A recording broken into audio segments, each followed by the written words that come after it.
Imagine this. It's 3:17 in the morning. Your house is silent. No traffic. No voices. No movement. You wake up for no reason at all, and at the foot of your bed, your cat is sitting perfectly still. Not sleeping. Not blinking. Just staring at you. Its eyes reflect the darkness like two tiny moons. And in that moment, a question slips into your mind so cold it almost doesn't feel like your own. What if your cat knows something you don't? What if that strange, patient stare isn't random? What if your cat knows when death is close? For centuries, human beings have surrounded cats with superstition. In ancient Egypt, they were sacred. In medieval Europe, they were feared. In folklore, they were believed to walk between worlds, slipping through the visible and the invisible like shadows with whiskers. We tell ourselves these are just stories. Old myths. Primitive fears.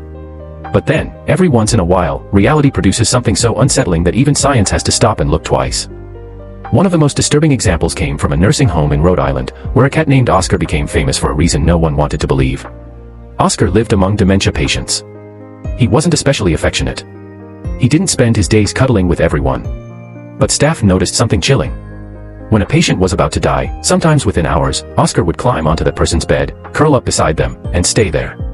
Again and again, he seemed to arrive before the final breath. Nurses reportedly began calling family members when Oscar chose a room, because too often, he was right. Not once or twice. Dozens of times. That sounds like horror fiction. But it entered medical discussion precisely because it kept happening. Source. So what are we looking at here? A supernatural messenger? A furry prophet? Or something even more terrifying, something real? Because the truth is, if cats can sense death, they may not be predicting it in a mystical way at all. They may be detecting it. Cats live in a sensory universe far richer than ours. Their noses are vastly more sensitive than human noses, and they also possess the vomeronasal organ, sometimes called Jacobson's organ, a specialized system for detecting chemical signals that humans barely notice. To us, a room smells the same from 1 hour to the next. To a cat, it may be a storm of invisible information. Hormones. Stress chemicals. Infection. Blood chemistry. The silent molecular signature of a body beginning to shut down. Source. And death, biologically speaking, does not arrive all at once.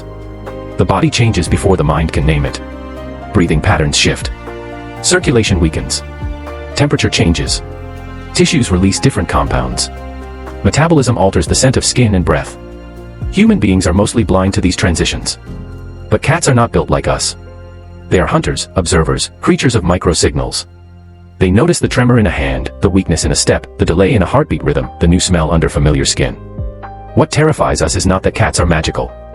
It's that they may be paying attention to truths our senses were never designed to catch. And maybe that is why their behavior unsettles us so deeply. When a cat suddenly becomes obsessed with one person in the house, following them from room to room, refusing to leave their side, most people call it affection. But what if sometimes it is recognition? What if the animal is not simply bonding, but responding to change?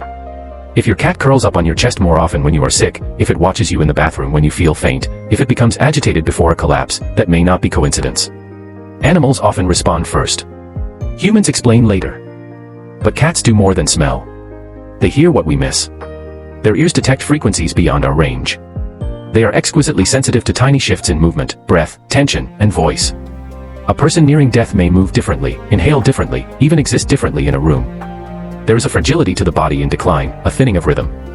A cat may not understand death the way philosophers do. But it may sense the approach of irreversible change long before words like terminal, critical, or final ever enter human conversation. And that is where science meets philosophy. Because the question is no longer just, can cats sense death? The real question is, why does that possibility terrify us so much? The French philosopher Montaigne once echoed the ancient idea that to philosophize is to learn how to die. In other words, wisdom begins when we stop pretending death belongs only to other people. We build our routines, our ambitions, our identities on top of a silent agreement to ignore the end. Then a cat stares at us from a dark hallway, and suddenly the agreement breaks. Source. Martin Heidegger took this even further. He believed that most human beings live in distraction, buried in noise, habit, and ordinary life, until the thought of death cuts through everything and reveals what is real. He called this being toward death, the moment we realize our life is not endless, not abstract, not theoretical, but moving, 1 second at a time, toward a boundary no one can escape. Maybe that is why the cat feels so frightening in this story. Not because it brings death, but because it behaves as if death is already in the room, and in doing so, it forces us to face what we spend our whole lives avoiding. Source. Then there is Schopenhauer, who believed animals were not inferior machines, but beings deeply rooted in the raw force of life itself. Humans bury instinct beneath language, ego, performance, and denial. Animals do not. They do not lie to themselves about what they sense. A cat does not need a theory of mortality. It does not need religion, psychology, or poetry. It simply perceives. It registers. It responds. And maybe that unnerves us because we suspect, deep down, that animals are sometimes closer to reality than we are. Source. Even Jacques Derrida, reflecting on being watched by his own cat, pointed to something profoundly uncomfortable. We are used to observing animals, classifying them, naming them, reducing them to pets. But when an animal watches us back, truly watches us, we feel exposed. Seen. Judged, almost. The cat in the doorway is terrifying not only because it might know something, but because it reminds us that we are not the only consciousness in the room. We are not the only witness to our decline. Of course, none of this proves that cats possess a paranormal sixth sense. There is no scientific consensus that cats literally predict death. And that matters. We should be honest. Extraordinary stories are not the same as supernatural proof. But the absence of magic does not make the phenomenon less disturbing.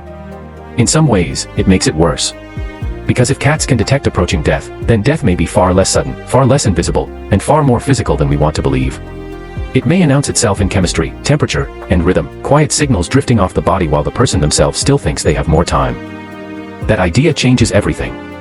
It means the cat on the windowsill may be reading a body like a book we cannot see.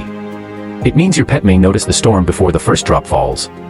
It means that what looks eerie to us may be completely ordinary to an animal living at the edge of instinct. And it forces one final, unbearable thought into the open. If your cat knows, how long has it known? Maybe that is why stories like this never die. Because they strike at a fear older than medicine and deeper than superstition. We do not fear the cat itself. We fear the possibility that death is already whispering through the body while we continue answering emails, making coffee, planning next month, believing we are untouched. The cat becomes terrifying because it seems to catch the whisper. It reacts before we do. It sits beside the truth while we are still pretending. So the next time your cat suddenly becomes quiet, the next time it watches you too carefully, the next time it refuses to leave someone's side for reasons no one can explain, remember this: the most frightening answer is not that cats are mystical creatures sent from another world. The most frightening answer is that they may simply be better observers of this world than we are. Better at smelling endings. Better at hearing breakdown. Better at noticing the body's final secrets. And if that's true, then somewhere in the dark, behind those ancient, unblinking eyes, your cat may not be looking at a person at all. It may be looking at time running out.